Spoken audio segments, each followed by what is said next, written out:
Can you really run multiple charge controllers on a battery bank, especially in a scenario where you've connected up a power station to the battery bank and then connected up multiple charge controllers to the battery bank, and of course you also have a charge controller on the power station? Can you do that? Are there risks?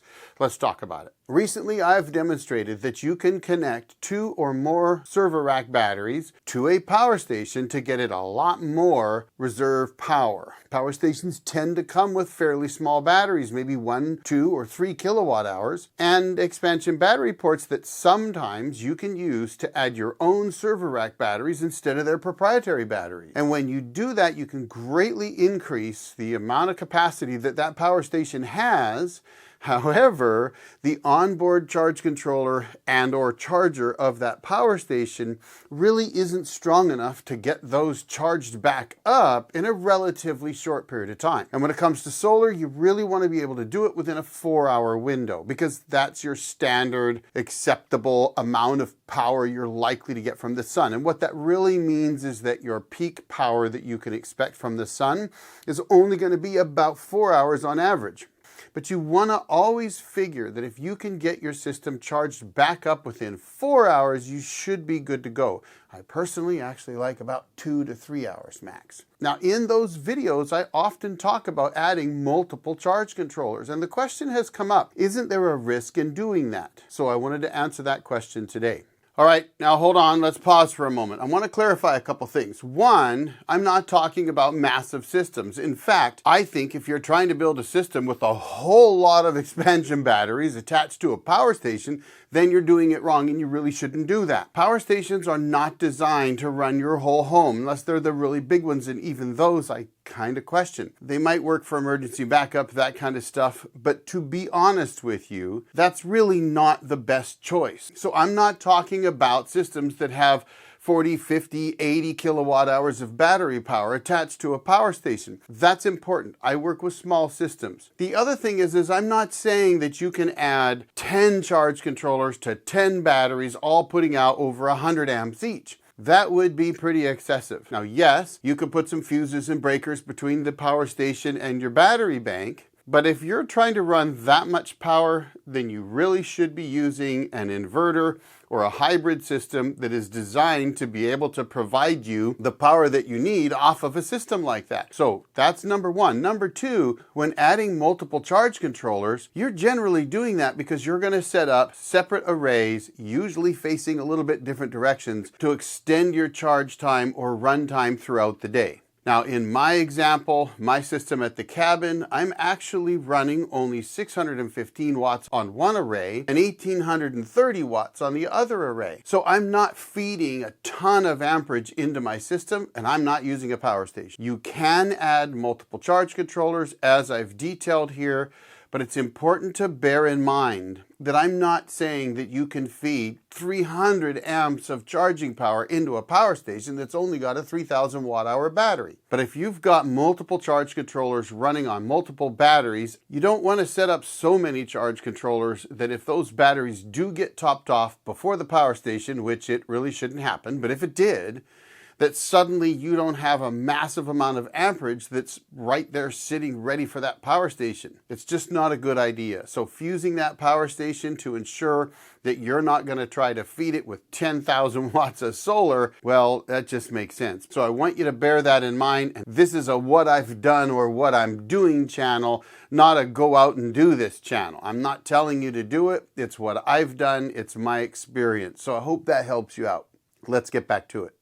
First, let's talk about what happens when you combine batteries in a battery bank so that we can really understand what we're doing here. When you take multiple batteries and connect them together in parallel, you're actually really making one battery, or one battery bank anyway. That means that battery bank acts as one battery by itself. However, because we're talking LiFePO4 batteries today, which have battery management systems, those battery management systems operate independently and provide the protections for its internal battery cells.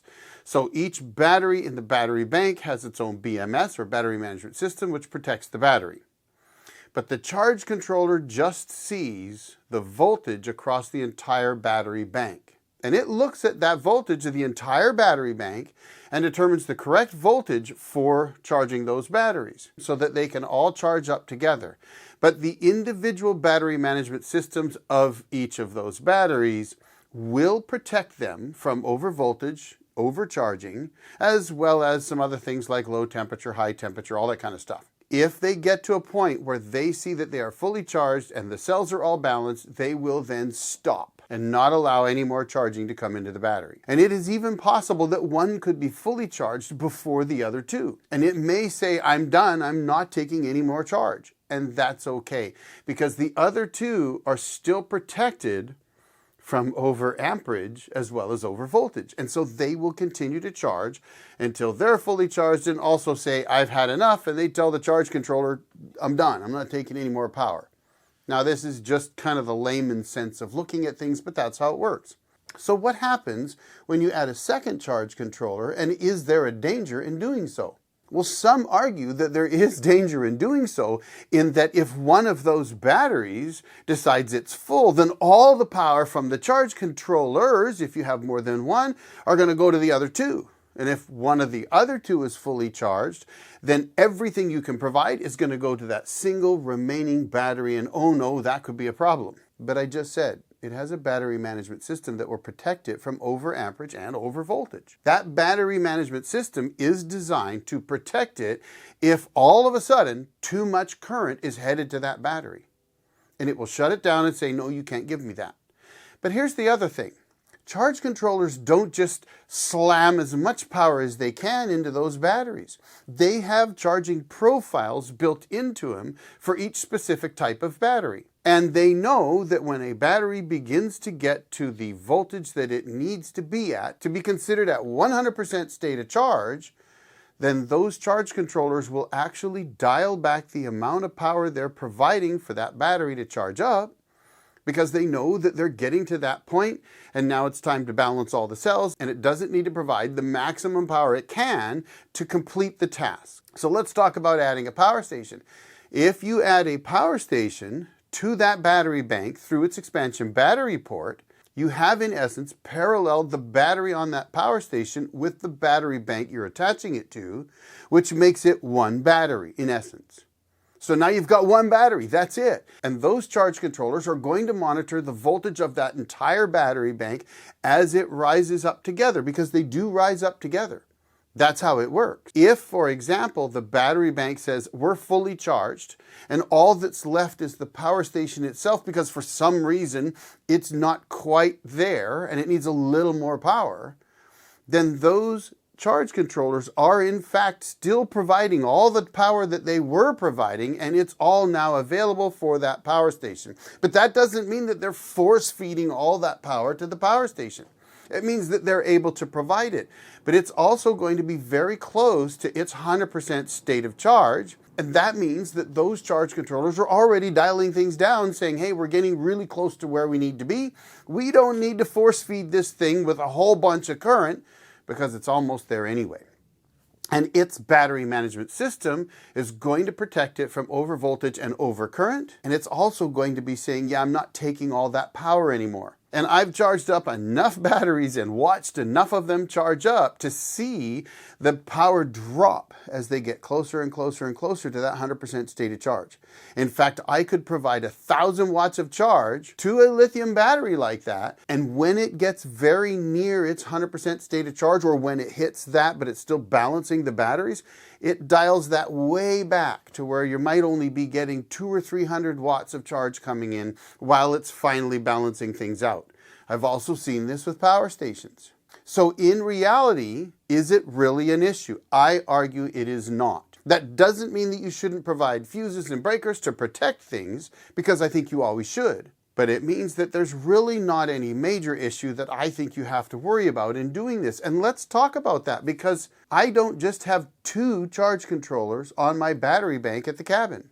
I have had since 2017, so that's 9 years that I've been running 2 charge controllers at the same time, 24/7, 365, without a single issue. But guess what? I also have an inverter charger with a 55 amp charger built in. And I often run my generator even during the day if I'm going to be using heavy loads for some reason. Now, to be honest, with my LifePo 4 batteries, that's less of a thing for me to do, and usually if I am doing it, I'm doing it to exercise the generator more than anything. But if I'm going to run a bunch of table saws and planers and things like that because I want to build something, well, it's not uncommon for me to say to heck with it, let's throw the generator on, not use my battery power up because I want that overnight. And it's a good idea to exercise the generator anyway, so let's go do that. Well, that means that I've just provided power to the charger on my inverter charger, which can provide up to 55 amps of charging, while I've got an Outback FlexMax 80 and a Bateria 60 amp charge controller. Now, to be fair, those 3 batteries are each 100 amp BMSs, which means that I can take 300 amps of charging power going to that battery bank because they're each only going to take 100 amps. And I wouldn't do that because that's kind of silly. I wouldn't need more than 100 amps, frankly. But the reality is that it isn't an issue. It just isn't an issue. Breakers and fuses protect both the equipment and the conductors, the wires that you use to connect everything together. So that is a good idea, but you can absolutely have multiple charge controllers and a charger all connected up at the same time, providing a charge to your batteries without issue. Now, I fully respect those that tell me that maybe there are some risks there and you should put fuses and breakers in, which I have said now multiple times. I don't doubt that they have some knowledge that maybe I don't, but I've got 9 years of doing this with batteries while I was running one charge controller and a charger at the same time prior to that since 2010. So 7 years with 2 that I frequently did, and then 9 years with up to 3 that I frequently do, no issues whatsoever. Now, do I have a power station in that loop? No, I don't, because I see no need for that. I've got a big inverter. No need for me to do that. But all of my testing with power stations connected up to battery banks confirms everything that I've learned over the 16 years I've been running off-grid power, and that is that their onboard battery management systems will protect them. That's what they're there for. Obviously, if you get a lesser known, maybe not a higher quality power station, could be an issue, but frankly, that happens with batteries too. But otherwise, no issues whatsoever. I don't see an issue with it. Now, as always, this is what I do. I'm not saying that you're going to get the exact same results. Take what I say with a grain of salt, because I'm just an old jarhead playing with off-grid power in the woods, and that's my experience that I've gained from doing that. I'm not an electrical engineer. I am not an electrician. Nobody taught me all of this stuff, though I have had basic electronics and all those kind of things. But from my understanding, my knowledge, my experience, there are no issues. So there you have it. I hope that helps you out. And by the way, if it did, hit that subscribe button there for me. Helps the channel out. I really appreciate it. Thank you very much for watching. I'm going to drop another video right over here for you to check out. And thanks to all my members. You guys rock. I really appreciate your support. Y'all have a great day. The old Jarhead out.